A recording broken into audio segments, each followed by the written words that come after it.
Namaste. This is a multi-level class, so I'll be giving plenty of options. Please just stick with an option that's right for you. And also there's some different sequencing in it, so hopefully you can keep up with it. Otherwise, maybe just watch the first time. So if you'd like to come straight into downward facing dog, and we'll get settled and into some breathing patterns there. So take a deep inhale and lift up high onto tippy toes. And as you exhale, ground the right heel down. So it's a very slow movement. Inhaling, the right heel lifts, and exhaling, the left heel melts down towards the floor. So we're taking this as our warm-up, as our breathing, moving meditation. So it doesn't want to be this crazy heel press, but rather deeply connecting breath and movement together. Starting to inhabit your body more fully. If it's the morning, if it's the afternoon, just let go of anything that's been going on in your day. And then let's ground both heels down towards the earth. Relax the head. So hopefully there's a cooling through the frontal lobe as you settle into your downward facing dog. Lightly tone the core and inhale yourself forward towards a plank position. Feel free to lower the knees down first if you need to. And we'll take 3 press-ups here. So exhaling and lowering shoulders to elbow height. Inhale and lift. Twice more. Of course, you've got the full press-up position if you'd like to. Exhaling, shoulders only to elbow height. And inhale, lift. And then coming all the way down and onto the belly. Reach the arms back, Shavasana, palms face down. Lift the legs, lift the thighs, lift the head and chest, and now the arms float up also. Spin the palms to face out and making sure that the inner elbow is facing out also. Inhaling, lift a little higher. Try and lift the thighs up off the floor while lifting the inner ankle and the inner thigh. Even bending the knees slightly like a skydiver pose, getting a slightly more lift. And then exhaling and lowering down. Tuck the toes towards you. Engage through the core, full or a half press up, lifting, and pressing yourself back to downward facing. So borrowing the lunges from the salutes, namaskars. Inhale, stretch the right leg to the sky. And exhale, step that foot forward. Lower the back knee down, just one breath, inhaling and lifting the arms up, and exhaling, hands down onto the earth. Inhaling, stepping back into a plank position, again full or half plank, and exhaling, downward facing dog. And left leg, inhaling, floating that left leg high, and stepping the foot to the hands.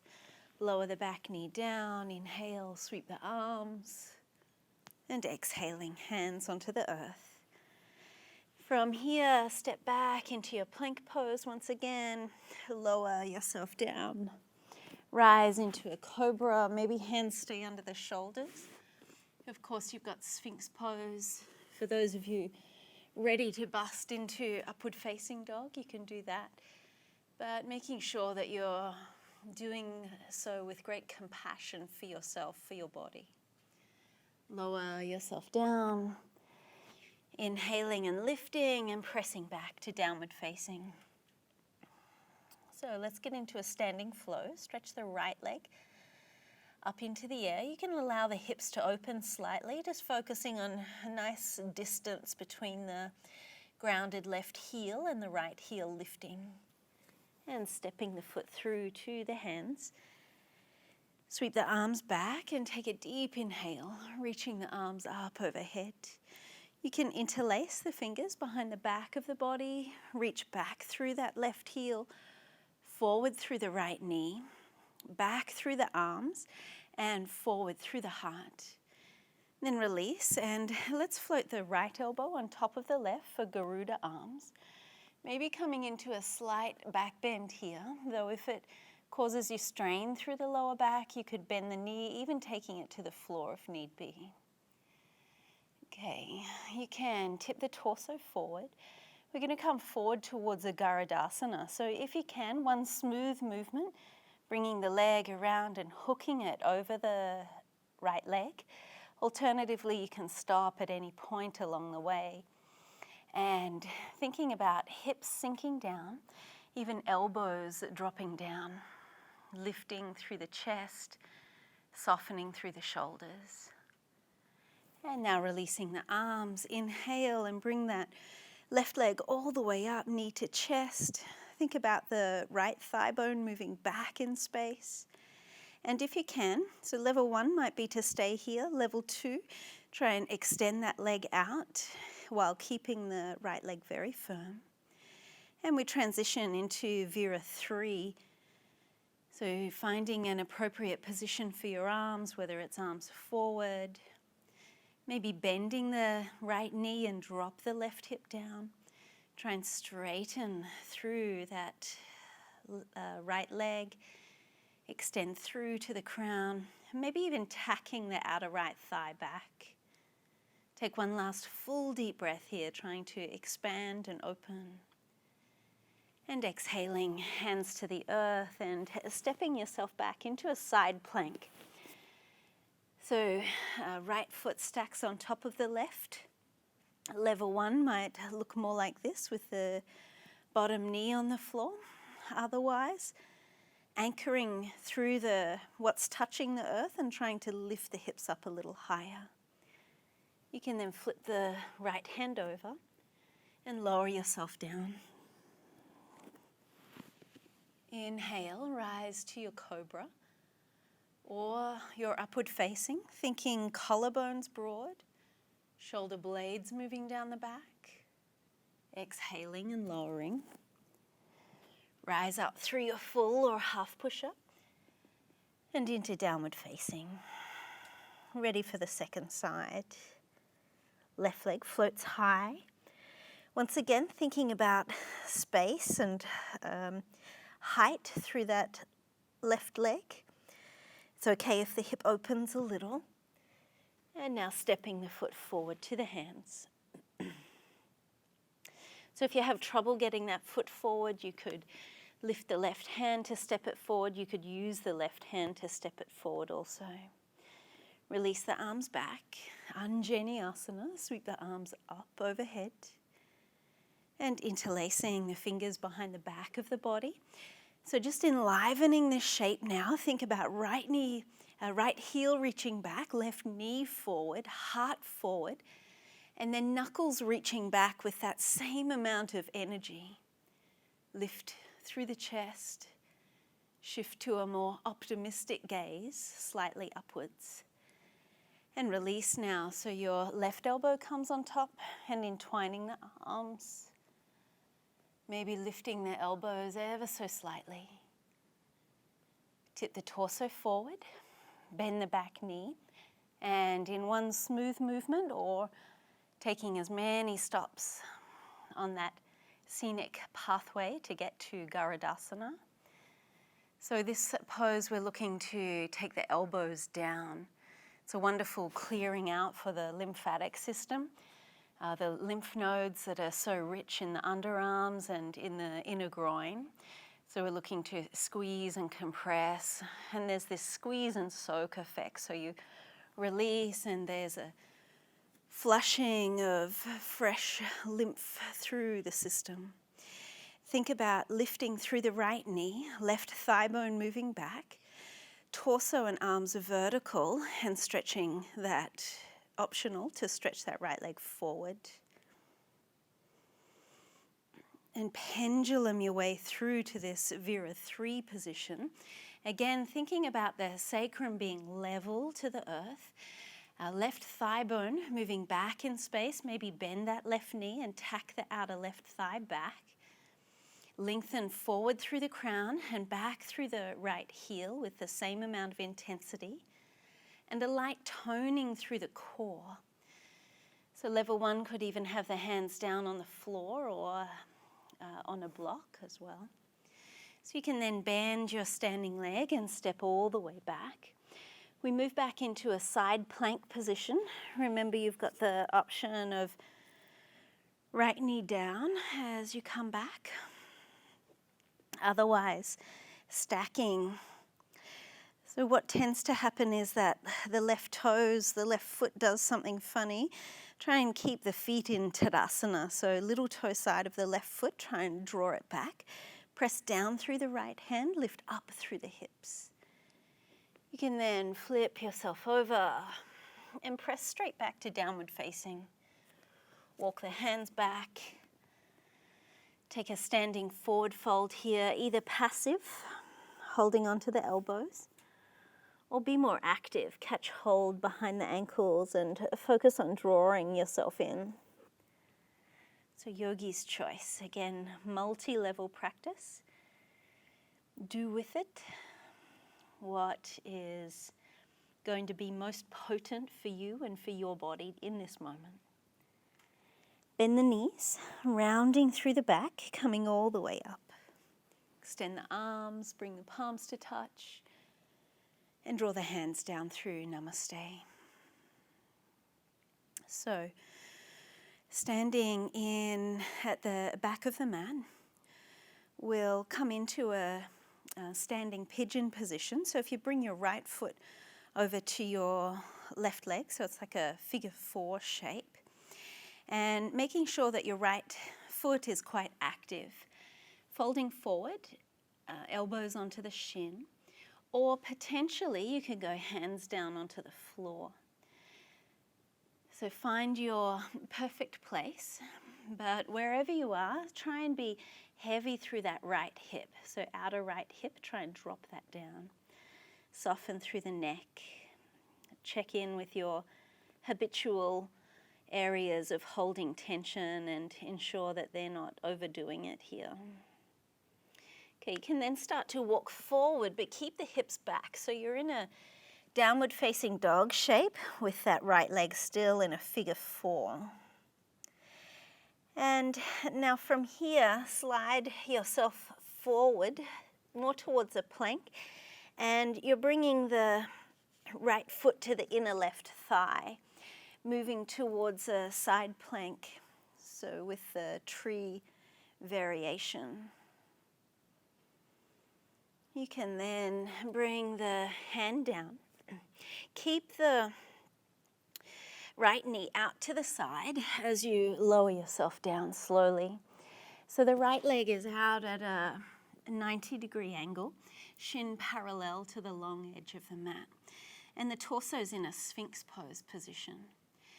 So holding this, lifting through the belly, lengthening the heart forward, and then gazing over the right shoulder. Return back to center and gazing over the left. And returning and switching. And once more to the left side. Return back through center, stretch that right leg out. Tuck the toes, lift towards a Dolphin Plank position. So rather than rounding through the back, try and soften the space between the shoulder blades. Lengthen the heart forward.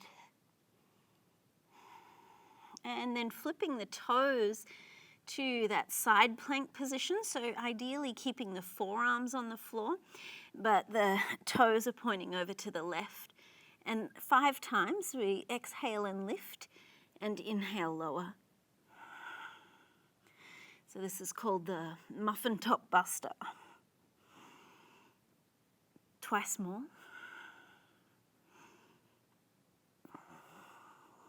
And then returning through center, you can lay yourself down for a Sphinx Pose, lengthening back through the toes, forward through the heart. And once again, we'll lift up into that Dolphin Plank, spinning straight over. So now the toes are over to the right. So what tends to happen is this right elbow lifts up. The forearms stay in your Dolphin Plank. The lower body is in your side plank. Exhale to lift. Inhale, lower. Don't try and talk.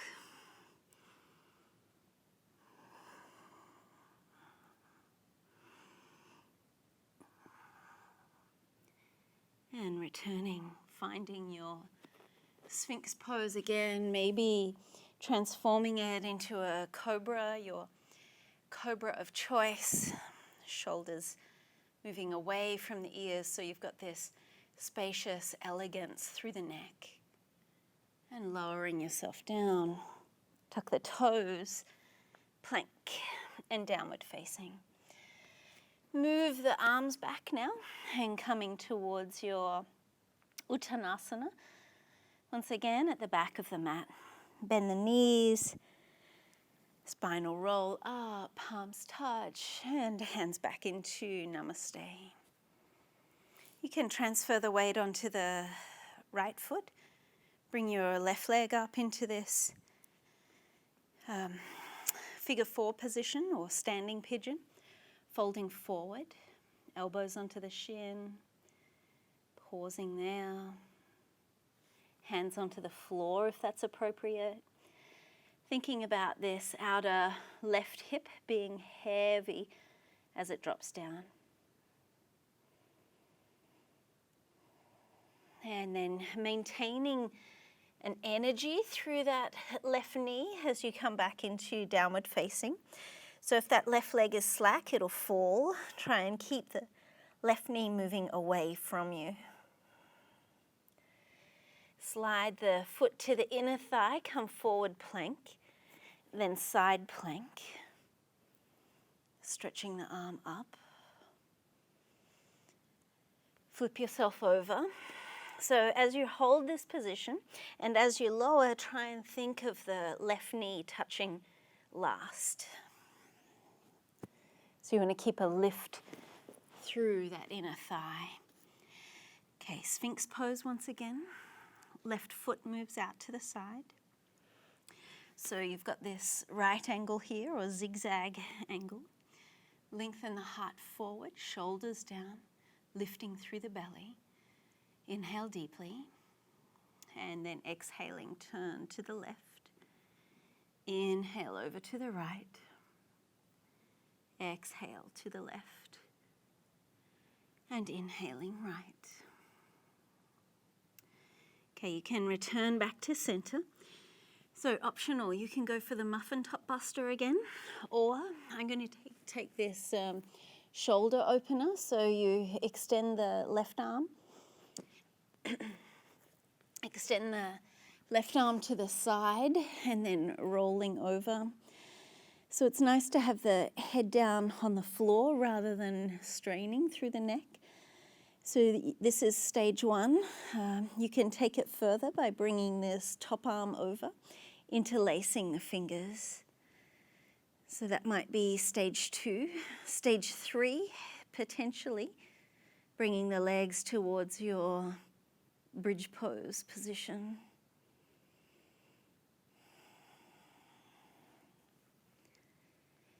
And then smoothly releasing out of that and switching to the other side. So the arm comes out, the opposite leg comes over. That might be it for you, or taking it further, interlacing. But if the head lifts, then put something under there, maybe a folded towel or a block or something, some sort of support. And returning yourself back through center, returning yourself back to a downward facing dog. Joining the feet together and inhale the right leg high. And stepping the right foot to the hands. Lower the back knee down. Now we're going to reach for that back foot.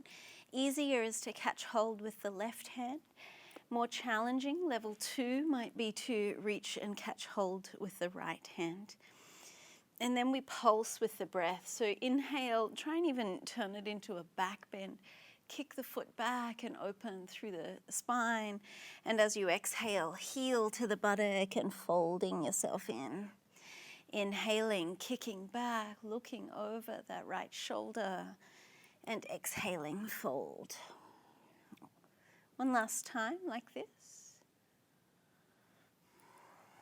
And then if it's there for you, either 3 more of those, or you can drop down onto the elbow. Again, yogi's choice, either kick back and twist and open, or stay in the forward fold position and dive deep into the sensation without any sense of harshness, and try and soften, become spacious rather than collapsing or contracting around that tightness.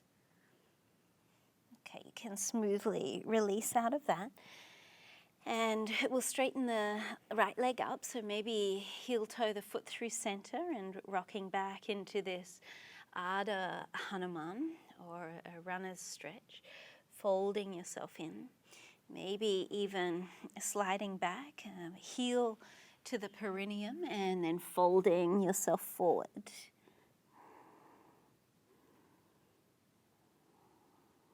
Last breath.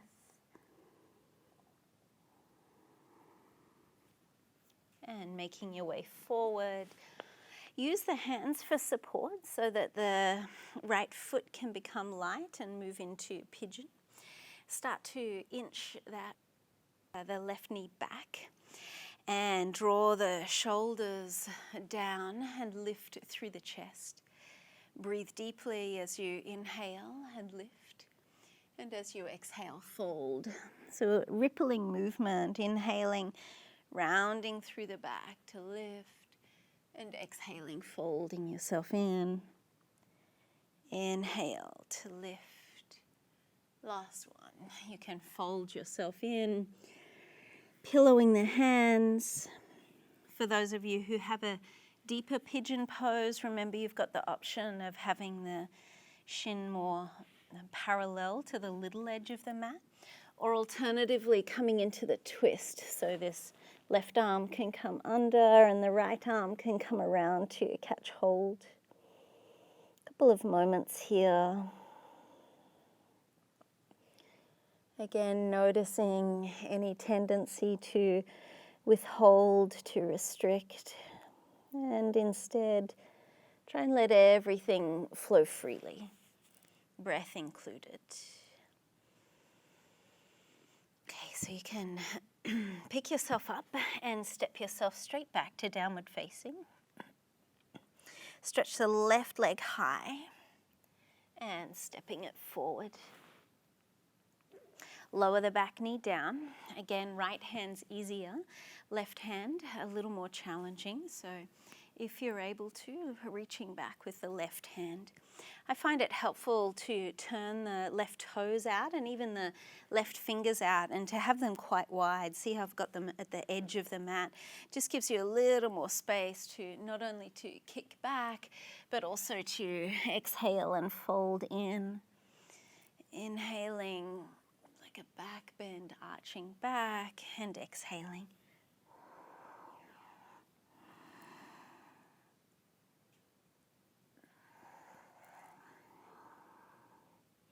So either staying here, maybe the forearm on the floor, or staying with that movement. Of course, if you're feeling strain in the right knee, then make sure that you pad under it.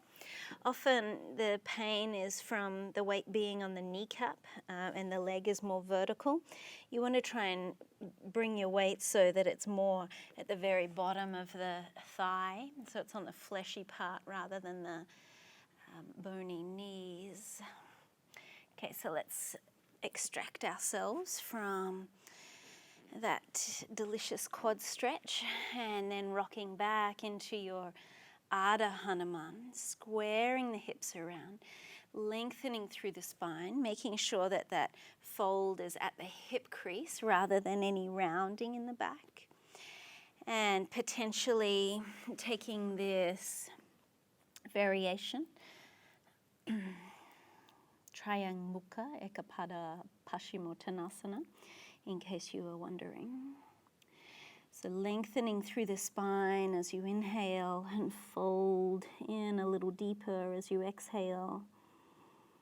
One last complete breath. Again, no hurry.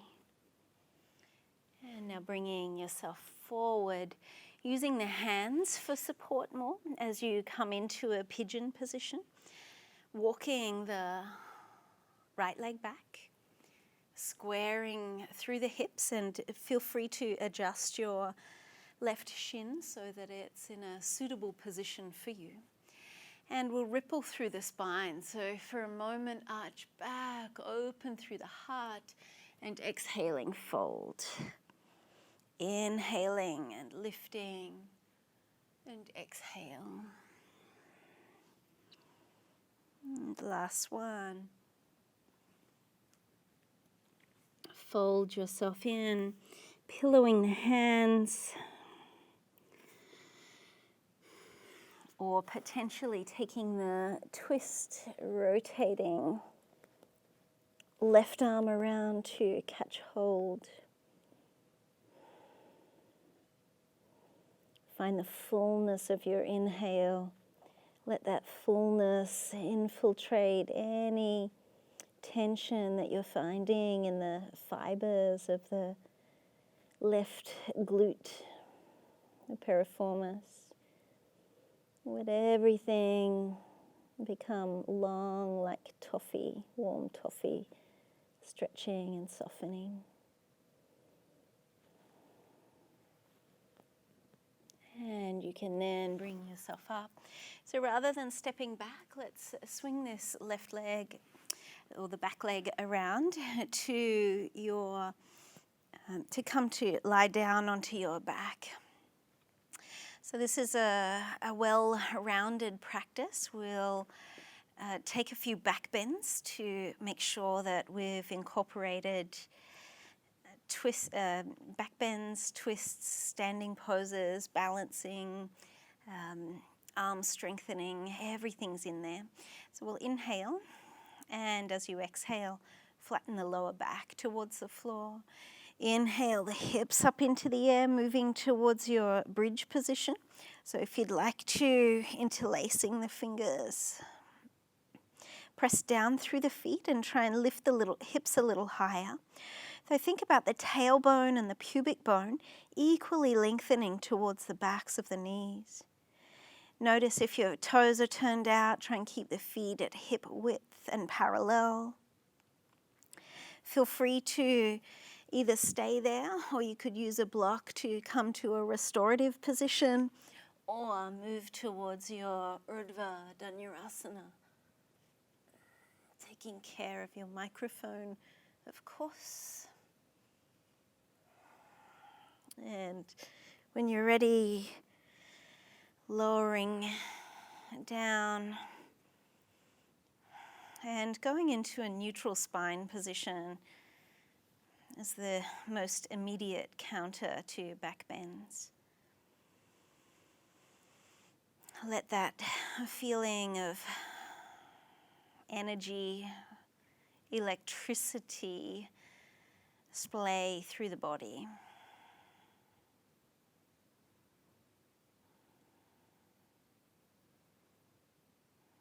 And then you can bring your knees up. We'll move towards a spinal twist. So walk the feet out as wide as the mat and take a simple movement side to side.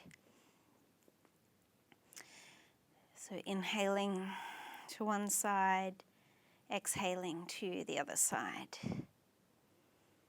And like this, continue on.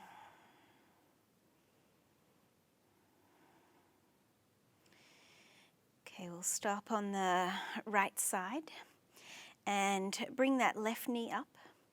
Then feel free to bring that left foot up to the right hand. So you could pause there.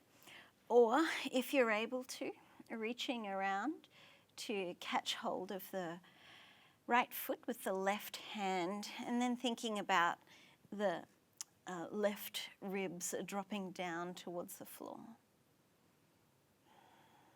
So twisting and opening yourself out. And releasing the left foot, back to the floor, feet touching the edge of the mat, and once again, just this palate cleansing movement from side to side.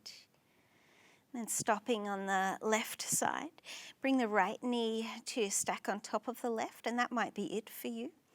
But if you have a little more stretch, you can reach the right foot to the left hand and potentially reach to catch hold of the left foot with the right hand. Then I think of like popping a muffin out of a silicone baking tray. So you want to try and pop and open yourself out. Right ribs coming down, outer right hip drawing away. So you're creating all this spaciousness there. So when we're twisting, there's an element of compression, but an element of spaciousness. And try and find that balance. Okay, you can release and return back through center. Placing yourself down for Shavasana.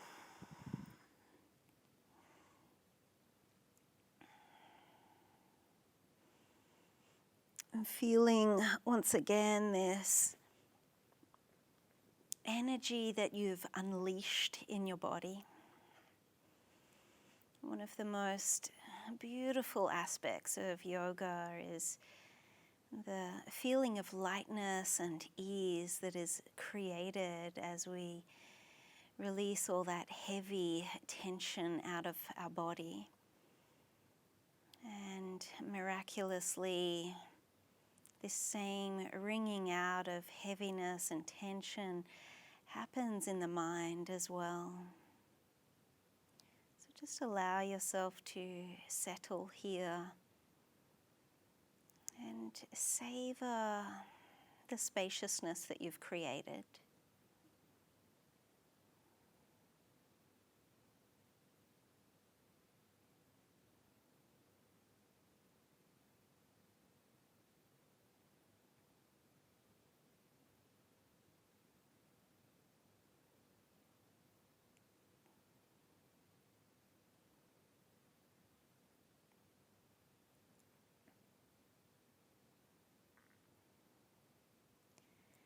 And into that spaciousness, like a farmer planting a seed into fertile ground, plant a seed of your intention. Is there something that you would like to bring from your practice out into your life to create some sort of shift, an upshift in your life?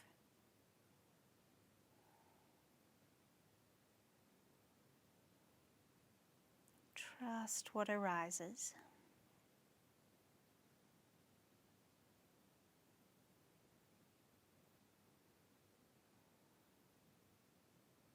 Trust in the process. You can start to deepen the breath.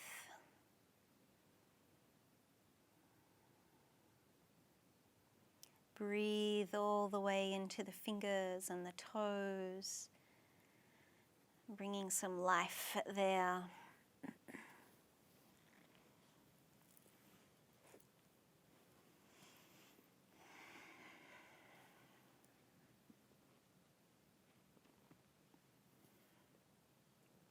Roll to the side and peel yourself up off the earth.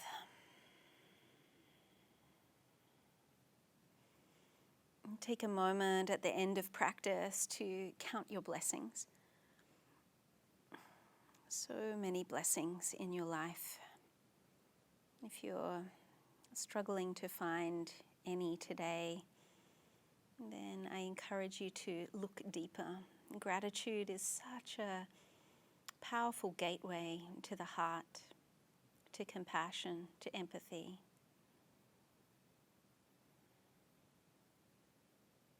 Gratitude for having these arms and legs, this body that can at least do a yoga practice. Gratitude for the friends, the family, the community that you have around you.